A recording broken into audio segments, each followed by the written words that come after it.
Chapter 15 is on death and dying.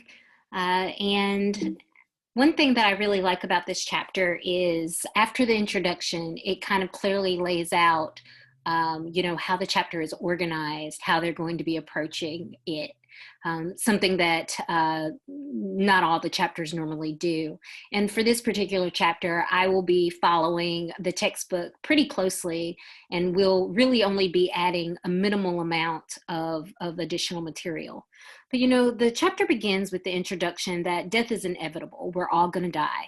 And just looking at this from a biological basis, it has to do with the fact that our cells wear out, our vital organs shut down, and the biological body just ceases to function.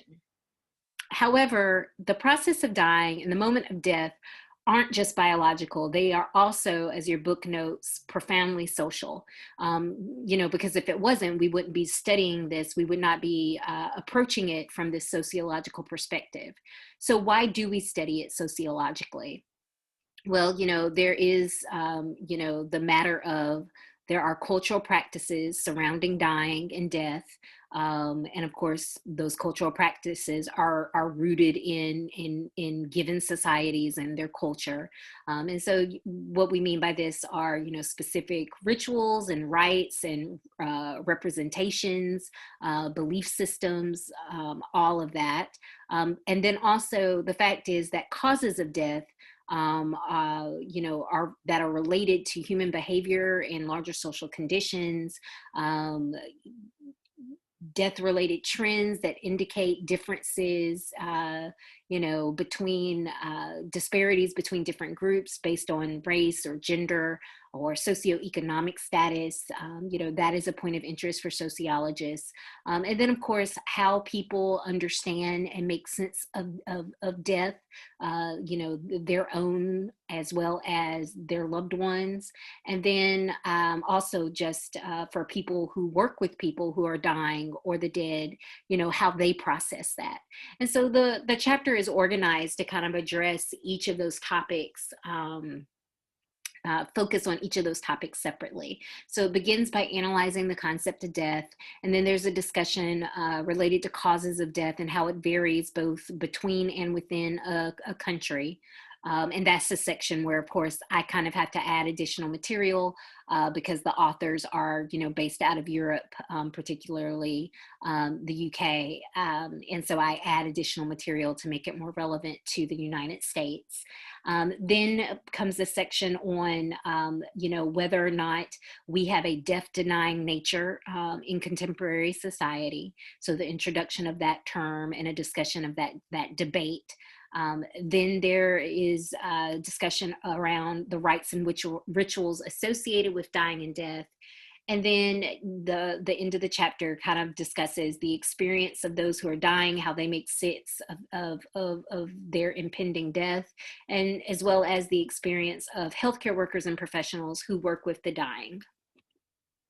So that beginning with that first part, which is, tackling the definition of death. What is death? And you might think that's such a straightforward, obvious, duh type of question. I mean, your textbook does note that oftentimes laypersons think death is unambiguous and definite, but it's often more complicated than that. And it raises the parallel question of what does it mean to be alive? Because kind of how we define death as a culture also kind of sheds some light on perhaps how we define living. What does it mean to be alive? And so your textbook notes that the definition of death has changed over time, how we measure death, and how we classify it. They emphasize that in the Middle Ages, the signs that they looked to were pretty much all external. Whether or not there was stiffness of the muscles, if the skin had discolored, if decay was setting in, then they would use that as a sign, like, okay, yes, this person has died, they're dead. But in modern societies, where we have now shifted to focusing more on internal signs, particularly signs related to, lungs and heart, cardiovascular, and brain activity.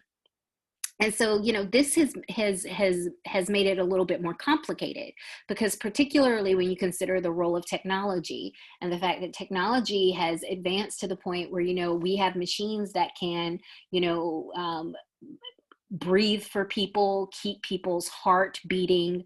If a person is unconscious, we can keep we can keep them alive even if they're not showing any brain activity. Um, we have the capability, of course, with feeding tubes and all of these just kind of extraordinary measures that can extend life. But then, like I said, it raises those questions. Um, when does a person really cease to be alive? If they're brain dead, certainly we can keep them alive if you're only thinking about it in terms of heart rate and breathing. But is that really what it means to be alive?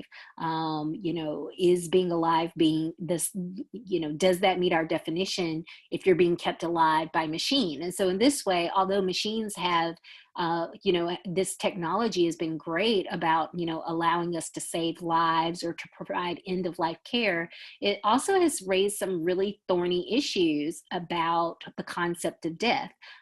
Because we do have these artificial means that can keep people alive for a prolonged period of time.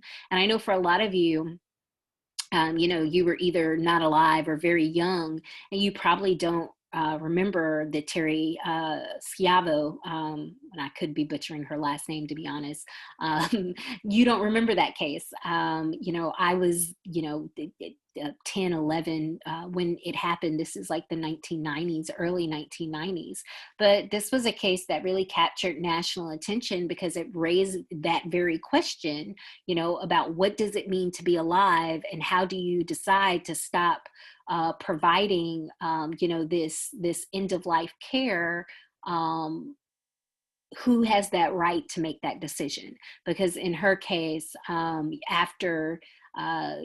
after being kept alive, despite no brain activity, there was a conflict between her husband and her parents about leaving her on machines and how long she should be on machines. And of course now this is something that they encourage people to kind of think about on their own, and to put that type of information into their living will, or if they have do not resuscitate orders, just because technology has progressed to the point where that line between this is what death looks like, this is what life looks like, that line is no longer as clear as it was in the Middle Ages. And I give you, a poll from the Pew Research Center that just kind of shows, what Americans, at least in 2013, were thinking about, this type of topic, whether or not this is, care or treatment that they would support for themselves. But at some point, that distinction about life and death, and what is death, it does become clear. And as stated, death is inevitable. But when you die has changed over time. And so even just thinking about or focusing on America, you can kind of see that our life expectancy has increased. In the 1900, where the average life expectancy was, 46 for men and 48 for women. And now in 2020, it's 77 for men and 81 for women. And we've discussed in the chapter on aging, people are living longer and longer. That average lifespan, is just that average. We have had a dramatic increase in centenarians, people living to be 100, and even super centenarians, people living to be, older than 110. And that's just a really that's really phenomenal. And part of the reason why people are living longer is because we have had this shift from people dying of what we call acute illnesses, a concept we've previously discussed, to living longer, although potentially much sicker, with chronic illnesses. And you can kind of see that in the chart that's just kind of comparing the primary cause of death, in 1900 to, 2010. Where in 1900 it was acute illnesses like pneumonia, influenza, tuberculosis, gastrointestinal infections. But in 2010, it is illnesses like heart disease, which is considered to be a chronic illness, and cancer, in which case, some are considered to be acute illnesses. They have a much quicker mortality rate, but some are considered to be more chronic illnesses, and people can live for a prolonged period with them. But then you also look at other ones on that list, things like diabetes or cerebrovascular disease, which, is related to strokes, or Alzheimer's disease. All of those are chronic illnesses. So, that's part of what is driving our increasing life expectancy, is that, we are at the point of the demographic transition where we're not dying quickly from illnesses, but we're living longer, potentially sicker, with these illnesses that don't necessarily end our lives right away. And of course, all of this, 2020 is going to be an outlier year because of COVID-19. But that doesn't break from kind of the established tradition that, generally speaking, normally it is not acute illnesses that are the primary cause of death for people in the United States. And this shift is related to improvements in social conditions, sanitation, progress in medical technology, and the accessibility of healthcare. While, of course, our healthcare system is not the most accessible or equitable, it is still more accessible than maybe healthcare would have been, in the early 1900s. But, despite with that kind of shift and increase in our life expectancy rates, we still don't have the longest lifespans when you compare us to other countries. And, looking at the 2019 data, you'll see, what those countries are. A lot of your Western European nations, as well as several Asian nations. America is not in the top 15. You can kind of see, where we fall. I believe the rank, because that second graph doesn't really give you a rank, but I believe the rank is in the 30s. That's kind of where we stand. And so that certainly also means that we aren't one of the countries with the lowest life expectancies. But that distinction, when we're talking about the differences between countries, that distinction isn't just based on how long we live. There are also differences in what we die from, and our primary causes of death, they do impact other important social indicators, which is why this is a topic that is of interest to sociologists. So if you're thinking about America, I've already kind of established that our consistently most years, our number one kind of cause of death is heart disease. And then, you can kind of see here, in the kind of top 5, we have lung cancer, stroke, Alzheimer's and other forms of dementia, and then lung disease. And then we have, after that, breast cancer, diabetes, auto accidents, colon cancers, hypertension, suicide. And for all of those, several of them are those chronic illnesses that we discussed. Auto accidents and suicides, accidents and violence are also kind of primary causes. But you don't necessarily see, a lot of acute illness here. Influenza and pneumonia come in at number 12. But this isn't always going to be the same for each nation. And so your book specifically talks about and compares, the high rate, the high mortality rate associated with HIV/AIDS in a lot of African nations, and then the fact that in most European nations, the kind of normative way to die is cancer. And then as established, in America, it's heart disease.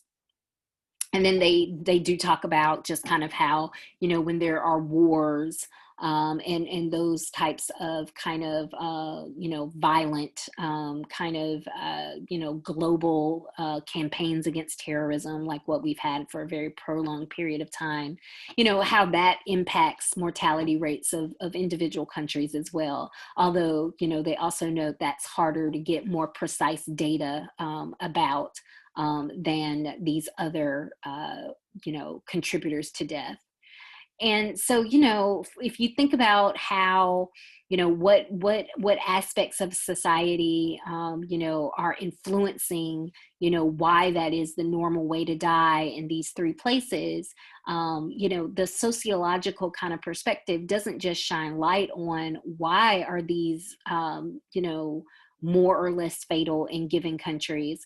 But the other kind of sociological aspect here that your book focuses on is that these normative causes of death do impact other aspects of society, like population age structure. So in both America and Europe, you do have that longer average lifespan because people who die of cancer, of most cancers and heart disease, do tend to be older. While in Africa, HIV/AIDS, that impacts people, at younger ages, so they die before reaching older age. And so that is important because that impacts, that removes from their society people perhaps while they are still at the age where they are forming families and raising children.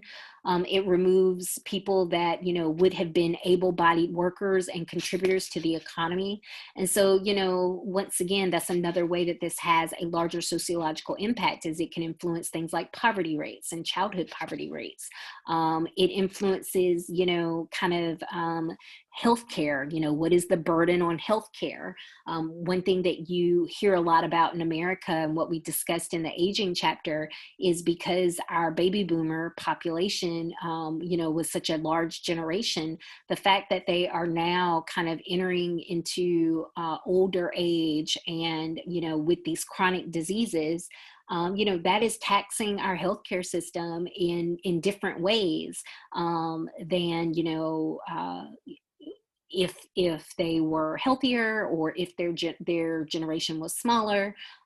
So that is kind of a unique impact on the healthcare system. Similarly, other government policies and programs can be impacted kind of based on what that normative way to die is. The book discusses with that HIV/AIDS epidemic in Africa, and the fact that it leaves children, orphans. The government has had to try to address this in some way. And so this influences policies, related to foster care and adoption and educational access. So all of this just kind of emphasizes how, this is all socially interrelated. But it's not just differences that exist between countries, because you could also look at any one given country and see differences in their mortality rates and their causes of death just within that country, because there are disparities related to mortality, just like any other health outcome. And for instance, and a lot of those disparities, of course, are, rooted in, demographic characteristics and inequality related to those social characteristics. So things like social class, race and ethnicity, sex and gender. And so, if you look at this graph that's looking at life expectancy at birth, and it's combining several other of those social characteristics: race, gender, and the years of education, whether or not you got less than a high school diploma, or you went to college, or you graduated from college. And you can kind of see that there are, some trends related to race, related to years of education, related to gender, for if you're comparing within racial groups, the women of that group outlive the men.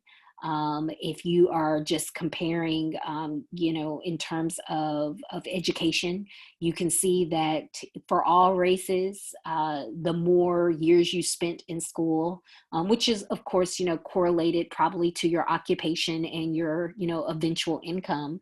But the more time you spent in school, the longer you live, with people being more likely to die at a younger age for most racial and gender groups, compared to those who spent more time in school. And then, of course, you can see the racial discrepancies, that, Black men have the lowest life expectancy, and that Hispanic females have the highest. And it's worth noting that,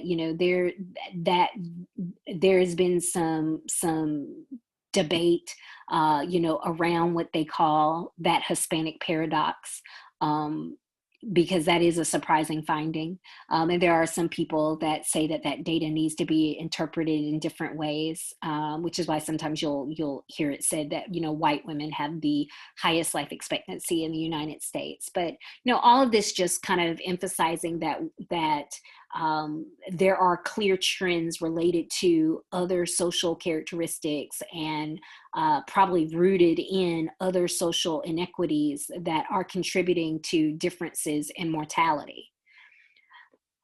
The third kind of focus of this chapter has to do with whether or not contemporary society is death denying or death aware. So they begin by defining that concept of death denying, and that is a society and the individuals within it attempt to ignore the subject of death in conversation and generally behave as if it does not exist. And so, they talk about how in those death denying societies, the topic of death and dying is often seen as taboo, and usually is just kind of forbidden, frowned upon in everyday conversation. People who are dying or the dead themselves are excluded or isolated, to the physical or symbolic outer limits of society. So, they're not integrated into kind of the primary central processes and institutions of a society. And, your book just notes that this has been a historical shift, that there had been earlier time periods where death played played a much more central role. And it was very much publicly recognized. There were a lot of public rituals and rites around it. And now, of course, it's become more private and hidden. Now, why did we move from cultures that were more open and accepting to death to those that are death denying? So they offer, they turn to a theorist who offers several kind of contributing processes, if you will, that explain, why we have shifted to this death denying ideology. And so they talk about one thing is rationalization. Death has just become subject to bureaucracy. We approach it from this overly rational, bureaucratic, focusing on, forms, and for instance, like death certificates, and not necessarily the emotionality or the feeling aspect, the symbolic aspect of death. Instead, we're focused more on that kind of logical, rational aspect. Medicalization, death is now more explained, is more likely to be explained as a medical event as opposed to in religious terms. And going along with that shift to the medical, the location of death has shifted to hospitals and healthcare facilities, as opposed to homes. Secularization, Related to the previous point, society has become more secular, and I kind of give you a graph that shows the rise of no religions in the United States. In the last 10 years in particular. And so as society has become more secular and less religious, people don't interpret their lives or other people's lives within that symbolic framework. And so, um, you know, death is just kind of thought about in a different way. And going along with that, because people are less likely to be involved in churches and kind of religious belief systems, which we'll discuss here in a second. In those types of belief systems, death and the symbolism surrounding death has always been central. But now that you have people being less involved in church, the imagery and discussion of death is more removed from public spaces and places. It's highly likely if you go to a religious service, particularly around certain holidays, there's going to be this public discussion around that belief system's, depiction of death. I can remember that growing up, in the church, that, oftentimes that was a theme that would come up in so many sermons and hymns, and even just, if you're in a Christian, you're part of the Christian faith, the way that those spaces are decorated, with crosses and crucifixes, and just that imagery, the empty tomb, just that imagery that is associated with death. But if you're not religious, think about, where do you go? Where would you be and engage in that type of discussion? Where would you be where you would just see those types of images? So that's what's meant there by secularization. And then individualization. So just in general, they say a lot of people there, they just have less communal ties. Communities are not as tight or interconnected as they once were. And so death is now experienced more in isolation as opposed to being a communal experience. And then the authors of your textbook, they propose adding the additional kind of concept of consumerism to the list. And this kind of relates to the previous earlier discussion in regards to aging and the aging process, and the sculptured body, right? With the focus on youth and having the right type of body, and that right type of body is almost always associated with youth, and people spend money to have that body and hold on to that body for as long as possible. There isn't just going to be this focus on dying or having a dying body. If it instead, what you're trying to do is if not beat death, beat the aging process, which, in a roundabout way also is kind of death denying. To kind of be age denying, is also to kind of be death denying. Now, of course, not everyone agrees with that ideology that modern societies are death denying. And so there is the alternative concept and counter argument that societies are actually death aware, that societies, a death aware society is one where death is acknowledged and accepted. And like I said, this is a counter argument to the death denying analysis, which some argue just isn't based on the best data, given that its initial focus was largely on artistic and literary sources. So the death aware theorists suggest that people are just as death aware as past societies, but society is in fact more individuated. So that means that people are showing it in ways that are more complex and even contradictory. And so, for instance, they acknowledge, the death aware theorists, they do acknowledge that people don't talk about death, and that talking about dying in a conversation is a rather taboo subject. But then they emphasize that death is frequently depicted in many mainstream cultural products, and they discuss several examples in regards to TV shows, movies, and even music.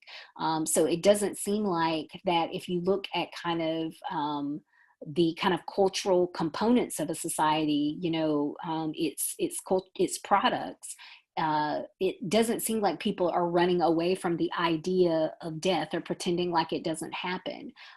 But how they are approaching it, how they are depicting it, it is different, and than previous historical time periods.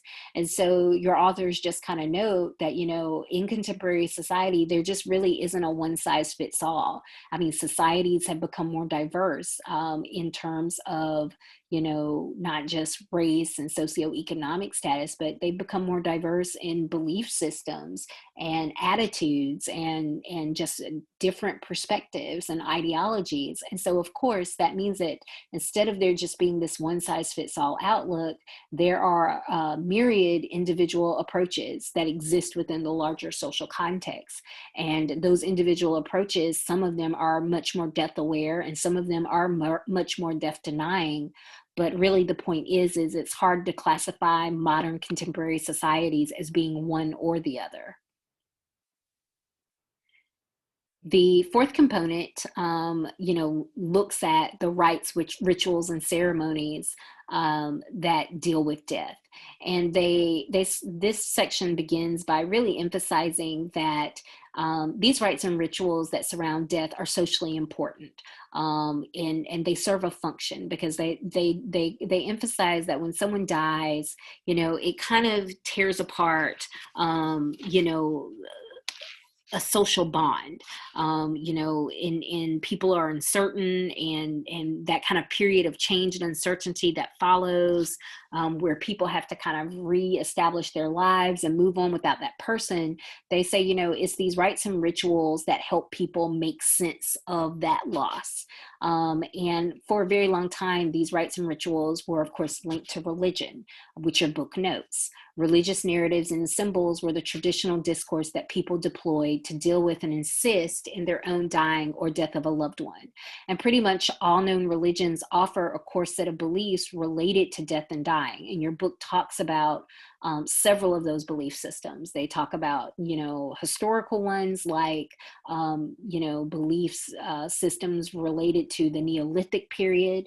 But then they also talk about, some contemporary beliefs related to Judeo-Christianity, Buddhism, and other faiths. And going along with these beliefs, most of these religions also had their own kind of rituals and ceremonies related to death. And they provide the extended discussion around the Christian funeral service as an example. But as I just discussed, there is the rise of secularization. And so the question that goes along with that is, how do non-religious individuals, or even largely non-religious societies, how do they deal with death if historically how we have dealt with death have been these rites, rituals that are rooted in religion?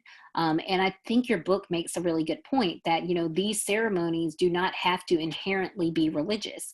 There are secular and humanist ceremonies. And although, they differ, in terms of what they look like or what they may involve than religious ones, there isn't usually talk of, an afterlife, or whatever happens after you die in these secular ceremonies. Instead, the focus is usually on, that person's life, and sometimes you even hear it called that, a celebration of life service, but they talk about, who that person was, and what they meant to the people in their lives.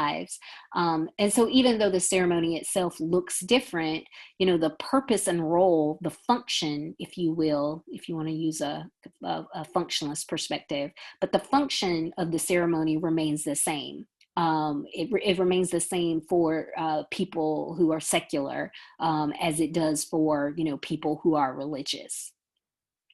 And their kind of final point, is that even if traditional memorialization practices, it took me a moment to get that word out, even if traditional memorialization practices are diminishing, whether it's due to just cost or lack of interest, people are having less of these ceremonies. But they say there are new forms of memorialization appearing and becoming more popular. And they talk about, your roadside memorials, or, those sidewalk memorials, as becoming a way in which people memorialize people who have died, and that form, that type of ritual, is something that is more unique to contemporary society. So then we kind of switch focus, and we kind of think about another kind of way in which we can think about this topic sociologically. And one way to think about it is we're kind of moving now from what was a very kind of functionalist understanding of death and dying to now one that is more symbolic interactionist, which is trying to understand how people themselves make sense of their own impending deaths. And then the next section, how people who work with people who are dying or dead, how they make sense of their own kind of emotional response to that. So, this part begins by emphasizing once again that death and dying is not solely biological events. It is socially constructed, and it reflects the beliefs, values, and norms in a given culture related to the definitions of death and life. So just once again, this is going to vary between cultures. This is going to vary over time, because our social constructions around, what does it mean to be alive? What does it mean to die? Those types of definitions do change. They offer you what I feel like is a very good definition of dying: the self-conscious anticipation of impending death and the social alterations in one's lifestyle prompted by ourselves and others based upon that awareness. And so, obviously this means, since the focus of this definition is on consciousness, right? It kind of is the idea that you are aware for some unstated period of time that your death is impending. And that concept of impending, of course, is subjective. And your book does emphasize that one modern trend is that dying, especially if you haven't been diagnosed with some, illness, fatal illness, is often perceived as being distant in time. Meaning that, we talk about our death, we think about dying as something that will eventually happen to us. But for a lot of us, we do not spend a lot of energy or reflection on the topic, really just thinking, that is not relevant to me yet. And instead, of course, we focus on living. And I think your book does a great job of just noting that, this type of mindset is what we mean when we say that things, of course, can vary by culture and over time, because we can look at past historical periods, and oftentimes people would begin thinking about the process of dying, planning for it, well within life. And they said, obviously this was related to the fact that people did live, shorter lives back then, and death oftentimes could be much more sudden and unexpected. So they didn't have the luxury of really thinking like, oh, I'll think about dying, down the road when it's, a greater likelihood of it happening to me. That's the mindset that we have now. And that is a contemporary mindset. But at some point, you do have to kind of confront your own mortality. And in one of the best known theories that relate how people perceive dying is the Kubler-Ross. And sometimes it's called the stages of grief model. Sometimes it's called the stages of dying model. But the Kubler-Ross model is 5 stages. And I have a little chart. and so stage one is denial. And it can be absolute, like, this is not happening to me, the doctor is wrong. Or it can fluctuate, right, where instead of it just being flat out denial, it's more like uncertainty, like, is this really happening? Is it, did I really just get this diagnosis? Is there any way it can be wrong? But at some point, the denial stage does give way to the anger stage. And that anger, it can be anger at, the diagnosis, the healthcare practitioner. You should have caught this sooner. It could just be resentment towards people who are young and healthy, or once again, the medical establishment as a whole. It could be this just sense of it being unfair. But a person is angry about what is happening to them, or what is going to happen to them.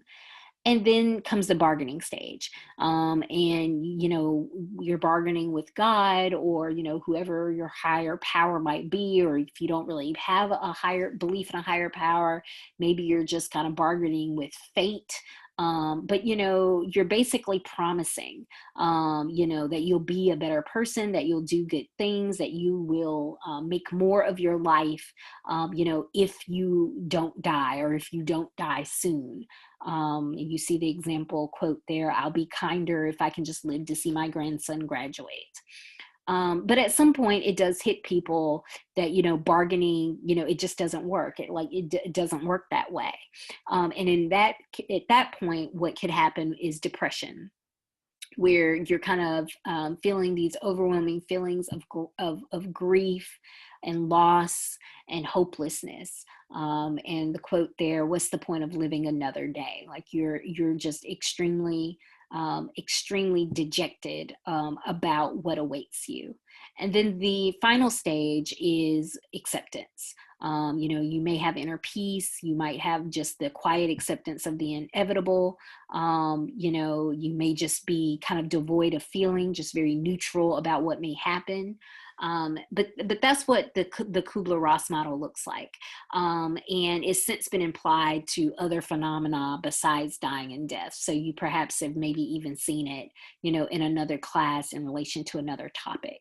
Admittedly, the model has been critiqued extensively regarding its actual usefulness and accuracy. And, the book outlines some of those critiques, and I do think some of those are, relevant and, important to raise, the fact that there hasn't been a lot of empirical research to assess how accurate it is, that it is very American in its orientation, kind of reflecting, as your book says, American cultural values of individualism, where the focus is on yourself and not on the other people in your life, how they may be feeling,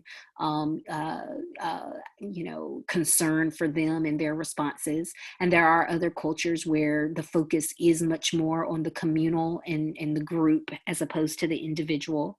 And so, so the model itself is not above critique, but it is certainly very popular, and it has been popular for quite some time now, because this model was introduced in 1969. So the fact that it has had such staying power, you got to give credit, some credit there for that. And now we come to kind of our final section from this chapter, which is, what about people who aren't dying themselves, but are working with people who are dying or dead? And so this is the section entitled The Emotional Labor of Working with the Dead and Dying.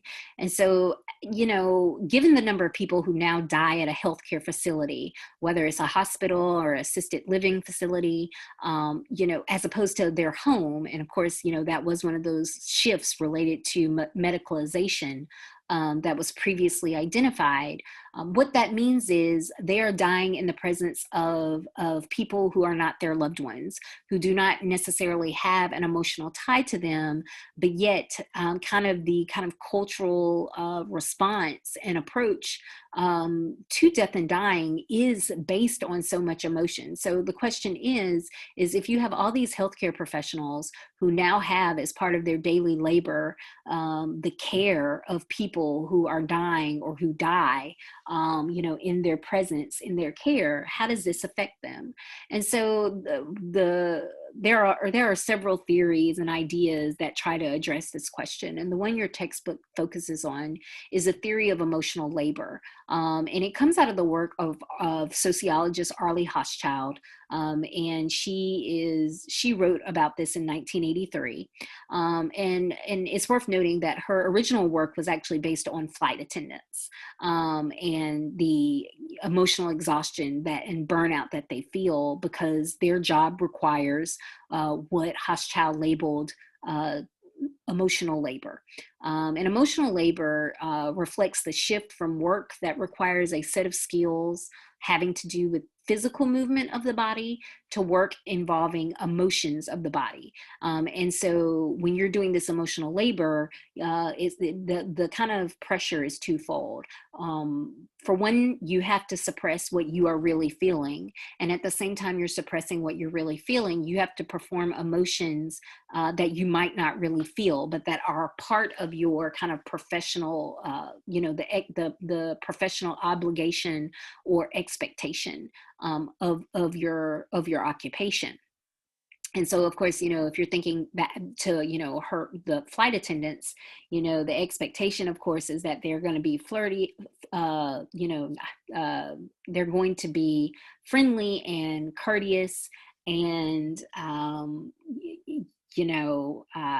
helpful, and exceedingly polite, even when people are not treating them in that way. And so the fact that they have to kind of suppress however they're really feeling and kind of keep up this like false emotional front, what she found is that this often left them feeling exhausted and burnt out. And one kind of key takeaway of her original study is that emotions are not an infinite resource, right? That it is very hard to do this emotional labor day in, day out without feeling, without having these kind of negative repercussions. And so it raises the question, what does this mean for healthcare workers? And your book does touch on a little bit of research that just show, that they also kind of struggle with the emotional labor, suppressing how they really, feel and, performing, the emotions that are expected of them, which is usually, emotions related to neutrality and objectivity. They're not supposed to experience and show, extreme grief, even when they are confronted with patients, who are dying or who die. And your textbook also references, research that's been done that, people that work in these healthcare fields, particularly in settings where they do work with people that have a high likelihood of dying, that they're more likely to engage in kind of like negative coping skills, things, kind of related to, substance abuse and drinking and smoking and just issues around self-care. But certainly this is still a kind of understudied topic. And to the extent that, it has been studied, it's just worth noting that it really hasn't changed the professional practices or expectations of healthcare workers. We really do just kind of expect them to do their jobs, in these kind of emotionally tiring and draining settings, and we don't necessarily think about how it affects them. Now, if you're like me and an avid, I am a Grey's Anatomy fan, even after all these seasons, you know that this is a topic that frequently pops up in a plot line, as, you know, they lose a patient or have a particularly heartbreaking, you know, loss related to, you know, a patient dying or receiving a bad diagnosis. You know, and you see it play out in these fictional characters' lives, you know, but it's not a stretch of the imagination, and it is supported by research that, you know, real healthcare professionals, not just fictional actors, also have to confront, you know, that those same type of emotional demands, and have the same type of, you know, issues in regards to how to address and handle them. And so this chapter ends, you know, with a great quote conclusion on pages 280, 281. And I've just kind of pulled out a subset of that quote. Death will unfortunately come to us all. That is an inescapable part of being human. However, our experiences of dying and our understandings of death will differ greatly by social class, gender, and ethnicity. So we all die, but that final stage of existence is also cut across by the various inequalities that structured and conditioned the life we had before our death. These biological events are woven into wider social and cultural contexts. And that is why we as sociologists study a topic like death.